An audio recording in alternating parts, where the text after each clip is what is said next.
Okay, Mr. Olly Crick. It's been a while since we've spoken, and I'd love to do a quick interview with you where I found a Okay. video of Dario Fo.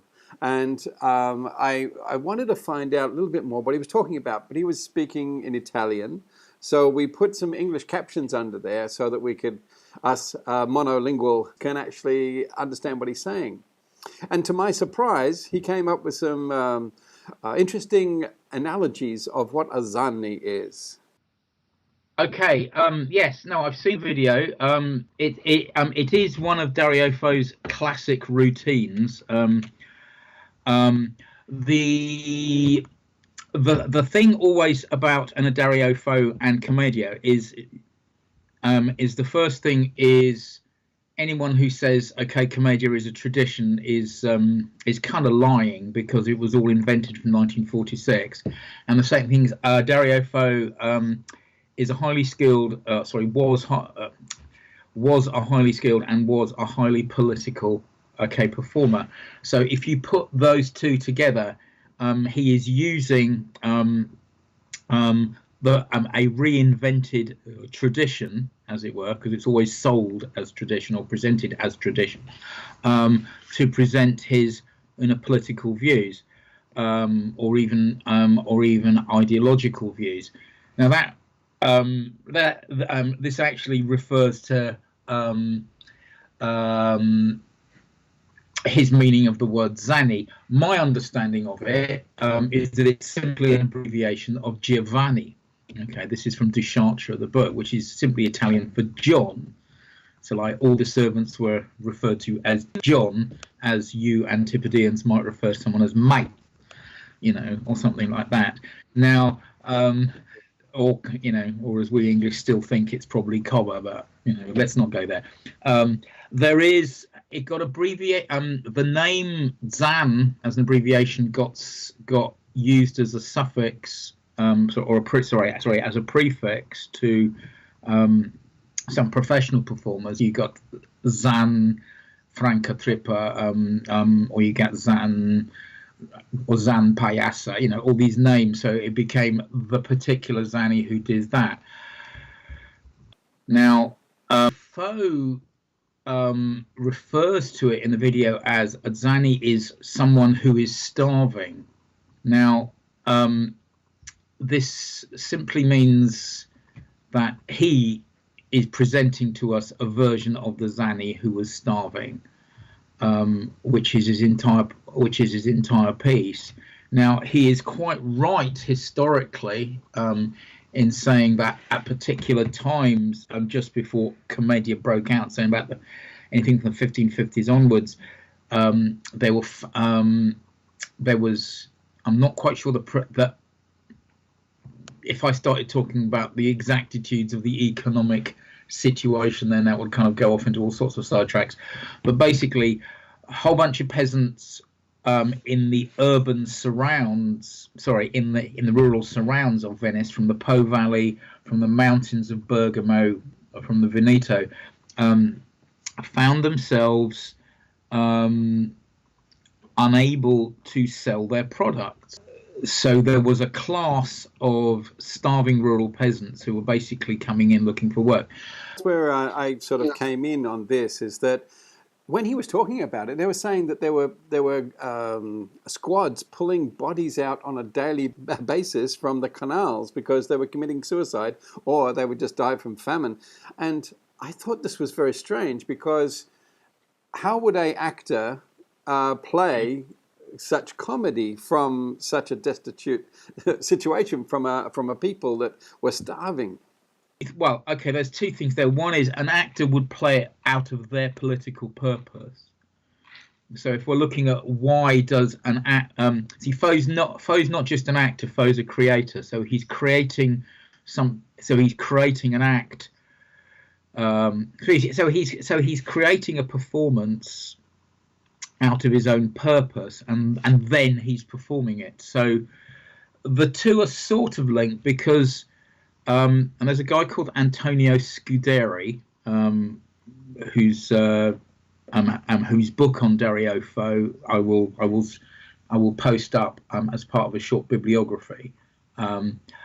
makes a very interesting point that basically all of Fo's performances, when he's doing a solo show, are always preceded by Fo rambling on for large amounts of time to the audience. But this isn't actually rambling on. It's very, very pointed, and is actually part of the performance. If you look at the texts, like in the book of Fo's Mr. Obuffo, there's all these. Okay, before each of his mystery plays, there is a little prologue when he says, "I have found this in some ancient manuscript in a library in blah blah blah blah blah, and this is the true story of Zanni." To which Mr. Scuderi says, "Yeah, right." It's basically, this is part of Fo's performance. He's giving you a prologue, so he's making some of these references up. I think it's quite clear, or rather he may not, it's quite clear, in order to create a situation whereby he was giving the audience clues as to how to watch his performance. So if he performed his, Zanni piece, okay, straight off, we wouldn't get as much meaning of it as if he hadn't explained to us about all these, starving Zannis.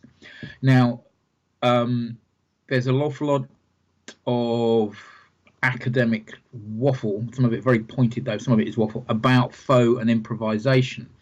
And he called it an aside. He would always talk to the audience before he performed. One, as a performer, you are gauging your audience before you do your set pieces, you're chatting to them. But you're also giving the audience a context whereby they understand, and it's often very modern context, whereby they will understand the piece you're just about to perform for them. So the issue with Fo is that his sources, when he says there's a source, it's kind of unreliable. I wouldn't go to say the man's a liar, because he's Italian, and he stares at you on the video and says this is true, but he's on stage and he's giving us a context with which to understand his pieces. So that's the first bit of the answer. If we can kind of park that there, is he is as a non-aligned Marxist, he is basically saying the situation of the working classes was shite then.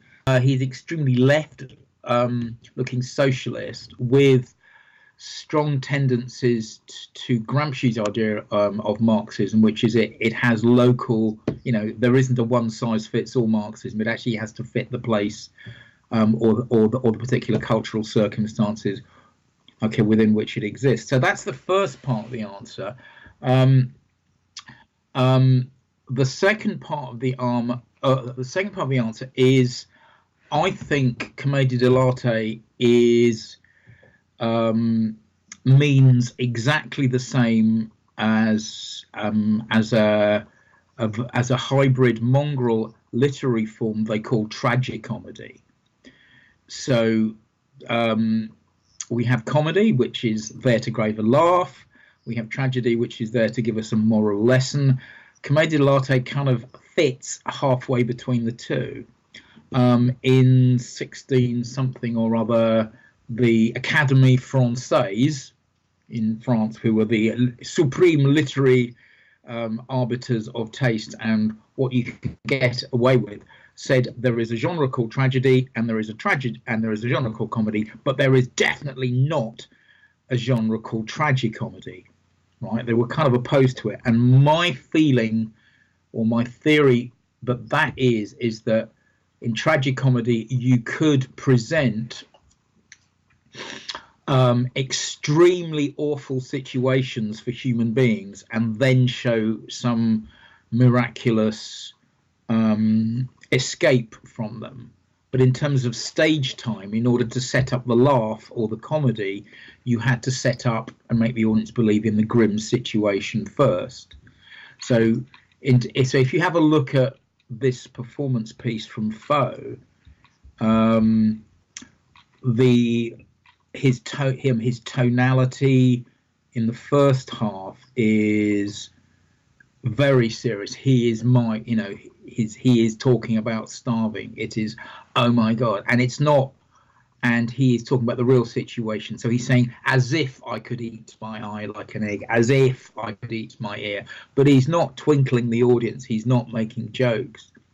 Then there's a point later when we, the audience, accept that. He goes into like surreal imagination and starts to imagine one cooking pot, and then he's enjoying cooking, and then he makes the situation funnier by having to deal with 2 cooking pots and a sticky polenta stick, and then he creates a third one and has issues with, you know, like a chicken kills it, he's so hungry he just eats the head, finds an egg in it, just eats the egg raw, and, you know, and goes into full on, you know, clown goofiness and, oh, I just eaten an egg, man, oh lovely, so I think what Dario Fo realizes about commedia is it is very much to do with what Lecoq and a few other early commedia revivalists or reinventors called Giovanni Polli called the poetics of survival. You know, and the poetics is laughter, but we are presenting the problems of survival, which we all, deal with in a comic way, because if we presented it in a tragic way, the audience will go, yeah, that's real life, man. I'm not going to stay and watch that if it's, you know, street theatre. That's too much like reminding me how shit things are. So actually, what we want is someone to note that we have that we share a terrible situation in terms of survival, but make us laugh with it. So, yes, Fo is quite Fo is quite complicated. So, I know. You know, all that from like a little 10-minute piece with explanation and stuff. But if you look at his tonality of voice and the way he acts it, the second half when he's dealing with all the pans is comic, and the first half is he's drawing us into the emotional horror and tenor of the situation. Okay, so I think you've grasped that completely. I mean, I had no idea that Dario Fo was setting up his audience in that way and then delivering the comedy. There's a few other skits of his out there on YouTube, which I've found. Yeah. And now I see the similarity, how he explains what he's about to do. So all I can say is thank you, because I'm going to try and wind up our interview now. Okay. So, thank you. You filled in a lot of mystery and history listening to you. So thank you very much, Olly. To Australia, because it's a long way away. Yes, over there in the UK. Okay, thanks. We're freezing. No, we're steaming. That's right. Okay, goodbye, Olly. All right.